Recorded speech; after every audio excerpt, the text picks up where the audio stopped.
Canine German Shepherd fights for his life, trapped in an electric fence, until the soldier shows up and he was trained to fear nothing, to face gunfire, explosions, and darkness without flinching.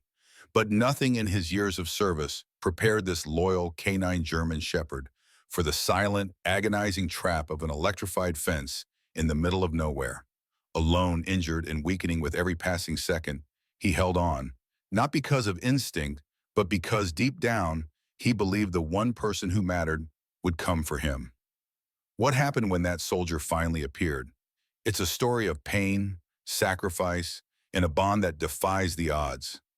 One that will leave you speechless and remind you what loyalty truly means. Before we begin, make sure to subscribe to the channel, like this video, and turn on notifications.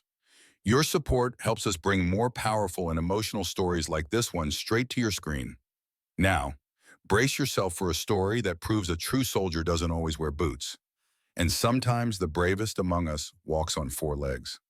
The dry wind swept over the edge of the ridge, whistling through coils of barbed wire and brittle brush. In the distance, gunfire had long since faded, leaving behind only smoke and silence. Dust settled on the barren ground like ash after a storm. Entangled beneath a thick snarl of razor wire and electrified fencing, lay Titan. The 5-year-old canine German Shepherd had never once faltered in the field. Handpicked from elite military lines, trained in explosive detection and tactical obedience, Titan had served with unwavering precision beside his handler, Sergeant Noah Briggs. They had been deployed together for 3 tours, inseparable, synchronized like heartbeat and breath. But now Titan was alone. It had happened fast. The unit had been ambushed on their return to base after a successful recon. Chaos erupted, smoke grenades, rapid retreat. In the confusion, Titan had broken from formation, chasing down a hostile who'd sprinted toward the trees on the far side of the compound. That's when it happened. The fence hadn't been visible, camouflaged, silent, activated. Titan had slammed into it at full speed. His yelp had been muffled by the charge pulsing through his body, stiffening his muscles and twisting his limbs into agony. The barbs held him. The current held him longer. By the time his body dropped limp between the lower coils, his flank was seared, his paw bleeding, his breathing shallow. And no one saw. Hours passed. Titan didn't move. His vision blurred. Every breath scraped like metal through his chest. Somewhere in the haze, he imagined Noah's voice. He saw his silhouette, tall and calm, whistling low just before every mission. Titan had always run to that whistle. But there was no whistle now, only the wind. A vulture circled overhead. At the forward operations base 2 miles away, Sergeant Briggs was shouting into his radio, "He's still out there!" Noah paced the tent, fury rising in his voice. Titan never returned to formation. He followed someone off-grid and never came back. The commander hesitated. "The area's clear. No signals. We can't risk a second sweep." Noah's jaw clenched. "I'm going." "You go alone, Briggs. You'll be court-martialed." "I'll take that risk." Noah grabbed his gear and sprinted out of the tent before anyone could stop him. As the sun began to sink behind the hills, casting long shadows across the field, Titan stirred. A soft vibration trembled in the earth. Footsteps, then, faint but real, came the sound he knew better than his own heartbeat. A whistle. Titan's ears twitched. His muscles tried to obey, to rise. But the pain laced through his side like a blade. No, he thought, if dogs could think in words. Not yet, not like this. The whistle came again. Then boots. Running. Closer. Noah emerged over the ridge, eyes wild, scanning the terrain, until he saw the glint of black and tan fur caught in the fence. He dropped his weapon and sprinted. "Titan!" His voice cracked. Titan lifted his head an inch. A whine escaped him, broken, strained. Noah didn't hesitate. He dropped to his knees, yanking at the wire, not caring about the sparks that nicked his arms. "Easy, buddy. I'm here. I'm here now." Blood soaked the dirt beneath Titan's side. The smell of burnt hair and metal filled the air. Noah grabbed his knife, sliced through the lowest wires, and pulled Titan free, cradling the dog against his chest like a wounded child. "I'm sorry," he whispered, his voice shaking. "I should have come sooner." Titan's eyes fluttered. His head leaned against Noah's shoulder. He was still alive, but fading fast. Noah didn't stop running until he reached the base again. Titan in his arms, blood on his shirt, heart pounding with fear. At the infirmary, medics rushed forward. "This dog doesn't die," Noah growled. "You hear me? He doesn't die." Titan was carried inside, and just before the doors swung closed, his eyes found Noah's one last time. A flicker, a promise. He had held on long enough. Now, when Noah was up to them. The infirmary was still, heavy with fluorescent light and tension. Titan lay on the operating table, his chest rising and falling in slow, shallow gasps. The burn marks across his left side were deep and raw. His hind leg had been pierced by the twisted wire, the gash dangerously close to the femoral artery. The vet team worked in silence, exchanging glances but saying little. In the corner of the room, Noah stood with his arms crossed over his chest, blood still smeared across his sleeves. He hadn't moved since Titan was brought in, not even to wipe the sweat from his brow. His eyes stayed fixed on the table, on the one partner who had never once let him down. "He's going into shock," the lead medic muttered. "Then bring him out of it," Noah snapped. The medic didn't respond. She was used to soldiers barking orders, especially when it involved their K9s. But this one, there was something different. This wasn't just a soldier and dog dynamic. This was deeper. She looked at Noah. "I need you to leave the room."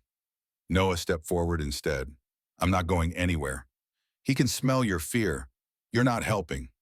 "I'm not afraid," Noah said, but his voice betrayed him.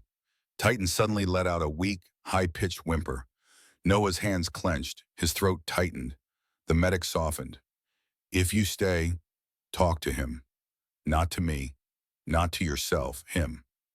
Noah stepped to the edge of the table. Titan's eyes were half open now, cloudy and unfocused. His breathing was labored, as if every second was a choice. Noah bent down, his face just inches from Titan's. "Hey, big guy, you still with me?" Titan's tail twitched. Barely, but it moved. Noah swallowed. "You remember Camp Alpha, that mud pit you dragged me through? And the time you ripped the back seat out of my Humvee because you thought the training dummy was real?" Titan blinked. His ears barely moved. "You don't get to leave me like this," Noah whispered. "You hear me? We're not done. You saved my life more times than I can count. Now let me return the favor." The medic injected a final round of antibiotics. "His vitals are dropping." Noah kept talking. "Remember what I said the first time we met? You're not just a dog, you're my brother in fur." "I meant that." Titan gave a low exhale as if trying to respond. The monitors beeped unevenly. And then, as the night dragged on, something small changed. The breathing grew deeper. The heart rate steadied. Noah didn't leave his side for hours, not to eat, not to sleep, not even to sit. By dawn, Titan was still unconscious, but alive. The next day, Noah stood outside the infirmary, speaking to the commander who had once threatened to court-martial him. "You disobeyed a direct order," the commander said, "and it saved his life." Noah nodded. "I'd do it again." "He's just a dog," the commander added flatly. Noah's stare turned cold. "No, sir. He's not just anything. He's the reason half of us are still breathing." The commander paused, then reluctantly nodded. "You'll get no punishment from me." Noah turned and walked away, his boots heavy against the dirt. There was only one place he needed to be. Back inside, Titan stirred. Eyes fluttered, head shifted, and when Noah stepped through the door again, the dog's gaze slowly found his. Noah smiled. "Welcome back." "I hope, welcome back, soldier." Titan didn't move much, but his paw lifted, just barely, and rested against Noah's boot. It was enough. Noah sat beside him, voice low. "You fought like hell out there, but we're not done yet. Recovery's next." Outside, the sun rose higher over the base, and inside, two soldiers, one with scars on the inside, the other with wounds across his side, prepared for the hardest battle yet, learning how to heal. The days blurred together after that. Titan remained on a cot inside the base infirmary, his body stitched and bandaged, the worst of the burns wrapped in layers of sterile gauze. He was stable but weak. His hind leg, the most severely injured, was now splinted and elevated, the muscles beneath struggling to respond. The medics warned of nerve damage, possibly permanent, But Noah didn't listen to warnings anymore. Every morning he arrived just after sunrise, pulled up a chair next to the cot, and sat quietly, talking. Not about the war, not about missions, but about home, about green fields and open spaces, about the old ball he still had in storage back in Ohio that Titan used to chase for hours, always dropping it in Noah's lap with a goofy grin. Titan didn't move much, but he listened. His ears twitched at the sound of Noah's voice. His eyes followed every movement. Even in pain, he was present. He was trying. Noah saw it, and it broke something in him. On the fifth day, the medic came in with a wheeled support harness. She looked at Noah. "We're going to try to get him standing." Noah nodded. "He's ready." She raised an eyebrow. "You sure about that?" He didn't survive a near electrocution to stay lying down. With practiced hands, they guided Titan into the sling, looping soft straps under his belly and chest. He whimpered once, but didn't resist. As they hoisted him up, his good leg found the ground. The other, shaky, limp. "Come on, buddy," Noah said, kneeling in front of him. "Just one step." Titan tried. His body wobbled, then steadied. For a long moment, he just stood there, panting, tail low, eyes fixed on Noah. Then he moved. Barely. A shift. A paw. A forward motion. It wasn't graceful, but it was enough. Noah's voice cracked. "That's it. You're doing it." The medic's eyes glistened, though she quickly turned away. Titan took another step, then collapsed into Noah's arms. Noah laughed through the tears that slipped down his cheek. "You stubborn beast. You're going to walk again." "I know it." Titan licked his wrist in agreement. Outside the infirmary, others had started to notice. The base, usually indifferent to K-9 recovery, began to shift. Soldiers stopped by with scraps of cooked chicken, old tennis balls, and quiet pats on the head. Titan's bravery in the field had always been respected, but now something deeper was taking root. One afternoon, Sergeant Green from the recon unit crouched next to the cot. "He saved my life during that ambush," he said quietly. "He pulled me out of a ditch before a second IED went off. I never got to say thank you." Titan lifted his head slightly and placed it against Green's boot. The soldier smiled and stood. "Hell of a deal." That night, after the lights dimmed and the base quieted, Noah sat beside Titan and opened his notebook. The same one he used to log mission details now held something different. Sketches, notes, a plan. "I'm not taking you back into combat," he said. "You've done enough. When this is over, I'm bringing you home. You're not retiring in a cage. You're coming with me." Titan blinked, slow and steady. "You'll have your own bed and a yard and your name on the mailbox, right next to mine." For the first time in days, Titan's tail gave a soft thump against the mattress. Noah reached over and scratched behind his ear. "That's what I thought." Outside, a storm rolled in. Distant thunder cracked through the horizon. But inside that little room there was peace. One man, one dog, and a promise made in silence that they'd leave this place together. Alive, whole, and free.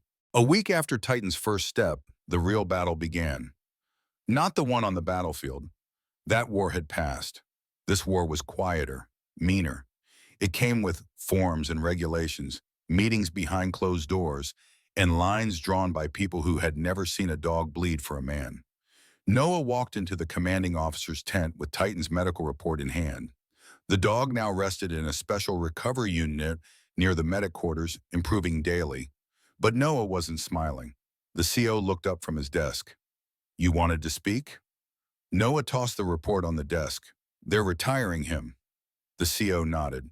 "He's not combat fit, Briggs. That's standard protocol." Noah stepped forward, voice tightening. "They're not just retiring him. They're shipping him to a kennel facility in Virginia. A government-owned crate until further notice. That's not a retirement. That's a prison. He's a military asset, Briggs, not a pet." Noah's fist clenched. "He's not an asset. He's a soldier. And if he can't work anymore, he deserves peace, not to rot in a cold cage." The CO sighed, leaning back.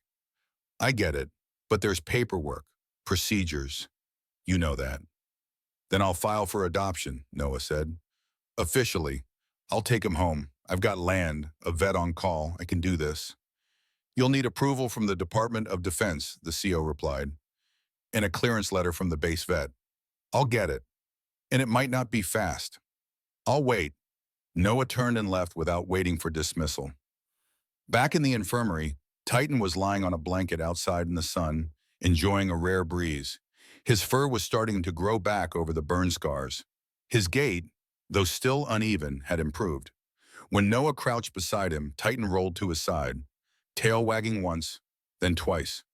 Noah stroked his neck. They're trying to send you away. Titan whined softly as if he understood. But I'm not letting that happen, Noah promised. I said you're coming home with me. I meant it. The days that followed were filled with paperwork, calls, resistance. Noah was met with bureaucratic walls at every turn. One official said Titan didn't meet public reintegration standards. Another claimed the dog was too aggressive, too damaged. But Noah kept pushing. He gathered statements from the entire unit, testimonies from medics, handlers, recon officers, all vouching for Titan's temperament, his loyalty, his bravery. Even Sergeant Green wrote a letter, admitting Titan had once stopped him from taking his own life during a dark spell on deployment. He knew, Green wrote, that dog just knew, and he sat next to me for hours until I changed my mind. The letter went viral in the base chat group. Soldiers started referring to Titan as the dog with more heart than most men. But still, no official answer came. Then one evening, while Noah and Titan sat under the stars outside the tent, a jeep pulled up near the edge of camp. Fatima, the base administrator, stepped out holding an envelope. She walked over, handed it to Noah without speaking. He opened it. The first words read, "Approved, official transfer of ownership. Sergeant Noah Briggs and K9 Titan." Noah stared at the paper and his throat thick. "He's yours," Fatima said softly, effective immediately. Titan tilted his head at Noah's reaction, sensing something big. Noah held the paper in front of Titan's face. "You're going home, boy." Titan leaned forward and licked his hand, then placed his paw on Noah's knee, firm and strong. And for the first time in weeks, Noah let out a full, honest laugh. Not from relief, from freedom. But deep down, he knew the war wasn't over. Titan still had healing to do. So did he. But now they'd do it together. Not in a base, not in a cage, but under the sky they'd both fought to see again. The papers were signed. The vehicle was fueled. Titan, freshly cleared for travel by the base veterinarian, sat upright in the rear seat of Noah's borrowed Humvee, tail thumping slowly against the fabric as if he knew. This was it. They were going home. Noah glanced back at him as they crossed the final checkpoint of the base. Titan's ears were perked, eyes alert, chin resting on the seat's edge. "You ready, partner?" Noah asked, smiling. Titan gave a soft bark. After weeks of pain, resistance, and healing, this moment felt like a miracle. Noah could feel his body unclench. For the first time in years, they had made it, and the road ahead was finally theirs. But 20 miles down that road, something changed. Titan, who had been panting gently, suddenly stopped. His ears flattened. He whined. Noah glanced in the rearview mirror. "What's wrong?" Titan shifted awkwardly, his body twitching. Then he collapsed fully onto the seat. No growl, no sound, just limp. Noah pulled the vehicle over so hard it skidded sideways into the dirt. He jumped out, flung open the rear door, and reached for Titan. The dog's breathing was shallow. His gums had turned pale. "No, no, no, stay with me." He grabbed his phone, heart pounding, and called the emergency vet at the last base they'd passed an hour earlier. As he spoke, his voice cracked, panic rising in his throat. "Bring him in now," the vet said. "It could be internal. It could be cardiac." Noah didn't wait. He lifted Titan into his arms, the dog far lighter than before, and sped back onto the road, his foot slamming the gas. The emergency clinic was small, quiet, and poorly lit. The vet, a middle-aged woman named Dr. Ellis, rushed to meet them at the door. "What happened?" she asked as they laid Titan on the table. "He just dropped. He was fine, and then he wasn't." Dr. Ellis ran her hands over Titan's chest and side. Her face tightened. "There's swelling here, near his abdomen. Was he electrocuted recently?" Noah nodded. 2 weeks ago, barbed wire fence, full charge. He barely survived it. Dr. Ellis's eyes darkened. "Then this might be a delayed rupture." Sometimes those injuries look healed until they're not. She turned to her assistant. We need imaging, stat, hook him up. Noah stepped back, helpless. Titan's eyes fluttered toward him, barely open. I'm here, Noah whispered. You're going to be okay. You've done this before. But even as he said it, a part of him knew. This was different. Titan's breathing worsened. The machines beeped erratically. Dr. Ellis worked with urgency, her voice calm but fast. We need to stabilize his heart rate or he won't make it to surgery. Noah pressed his forehead to Titan's side. Don't you dare leave me. Not after everything we just did. We were going home. Titan's tail moved, once, then stopped. 30 minutes later, the surgical team wheeled him down the hall. Noah wasn't allowed to follow. He stood alone in the waiting room, the walls sterile and far too quiet. The only sound was the buzz of the vending machine and the hollow ticking of the old wall clock. He didn't pray. He didn't cry. He just waited and waited. Until finally the door opened. Dr. Ellis stepped out, removing her gloves. Her face said everything. I'm sorry, she said softly. The internal bleeding was worse than we thought. We tried to save him. Noah didn't move, didn't blink. He held on as long as he could, she added. Still no response. Then finally, quietly, Noah said, he waited for me. Dr. Ellis nodded. He did. That night, Noah sat outside under a lone tree beside the clinic, holding Titan's collar in his hand. The tag still jingled when he moved it. That familiar sound that once meant his partner was near. Now it was the sound of something missing. And in that silence, for the first time, Noah let it come. The pain, the anger, the grief, but also the gratitude. Because even if it was too short, even if it ended on a twist too cruel to understand, they had made it. They had gotten out, together, and no system, no war, no loss could take that from him. The next morning, Noah didn't wake to barking. There was no wet nose nudging his palm, no heavy paws pacing the ground, no rhythmic jingling of metal tags. Just silence. A silence so thick it clung to his skin like smoke. He sat on the edge of the small cot in the guest room of the vet clinic, holding Titan's collar in his hands. He hadn't let go of it all night. The faint scent of fur still lingered in the leather, and Noah pressed it gently to his face. It was all that remained of his partner, of his brother. The sky outside was pale gray, rain threatening in the clouds, but not yet falling. The world felt like it was holding its breath. Dr. Ellis knocked gently and stepped in. I thought you might want this, she said, handing over a small envelope. Noah opened it. Inside was a paw print, Titan's, pressed in dark ink against thick paper. He stared at it for a long time. I'm sorry, she said again. He nodded once, his voice barely audible. He was everything. I know.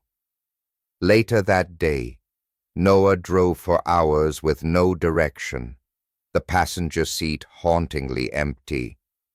The land around him changed, plains to hills, hills to woods. But the ache never left. It sat heavy in his chest, each mile a reminder of who was missing. By dusk, he pulled off a back road and found himself at a quiet overlook above a valley. The wind was soft. The trees whispered. It was peaceful. He got out of the truck, collar in hand, and walked to the edge. I promised you a yard, he said. Promised you space, sun, fresh air. You never got that. He knelt and placed the collar on a flat stone. But you got me. And I got you. And maybe that's enough. He sat there for a long time, remembering. The weeks that followed moved slowly. Noah returned to Ohio. His family tried to console him. Friends came by. Everyone said the same things. He was a hero. He had a good life. You gave him peace. But none of it filled the hollow space where Titan used to be. At night, Noah still heard phantom footsteps. He reached for a leash that wasn't there. He dreamed in desert tones, his body twitching to the rhythm of distant gunfire and paws hitting the ground beside him. But something began to change. It started with a letter. It came from Sergeant Green, the one Titan had once stopped from taking his own life. I heard what happened. I've been struggling with it too. But I want you to know something. Titan didn't just save lives on the battlefield. He saved lives after it. Mine included. I've started volunteering with canine rescue groups because of him. That letter struck something in Noah's chest. A spark. A flicker of warmth under the weight of grief. Then came another. A teenage girl from Georgia wrote in shaky cursive. My dad served with Titan's unit. He told me about the dog who never left anyone behind.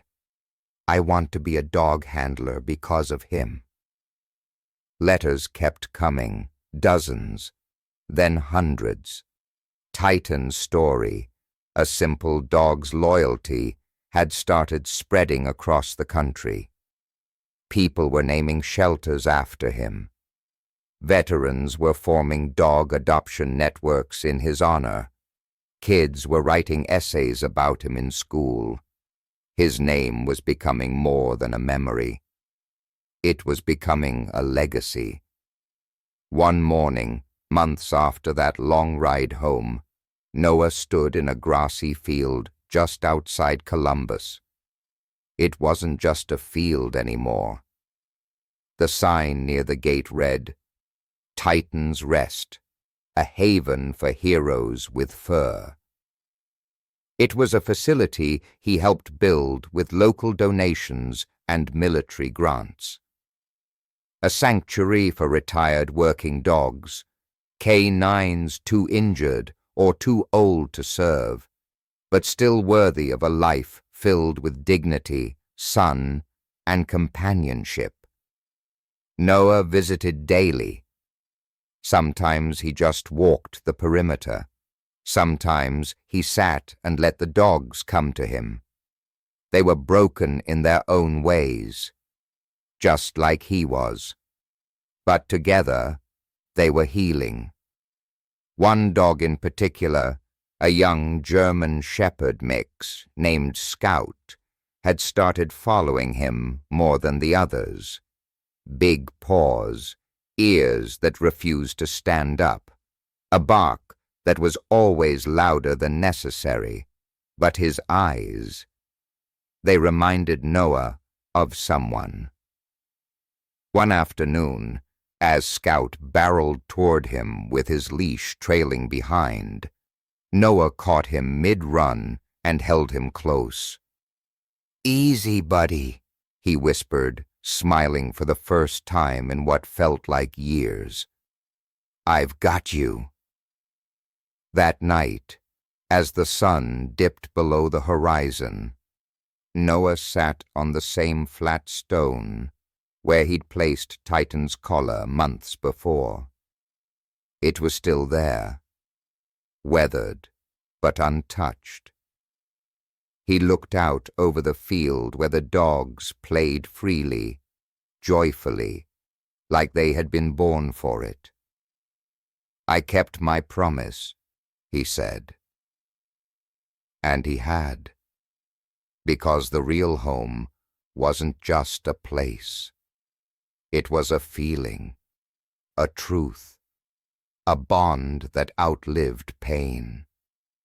And Titan, the canine who had fought through fire, through fear, through silence, had brought him there. If this story touched your heart, don't forget to subscribe to the channel, leave a like, and share it with someone who believes in loyalty, second chances, and the dogs who never stop fighting for us, even after they're gone.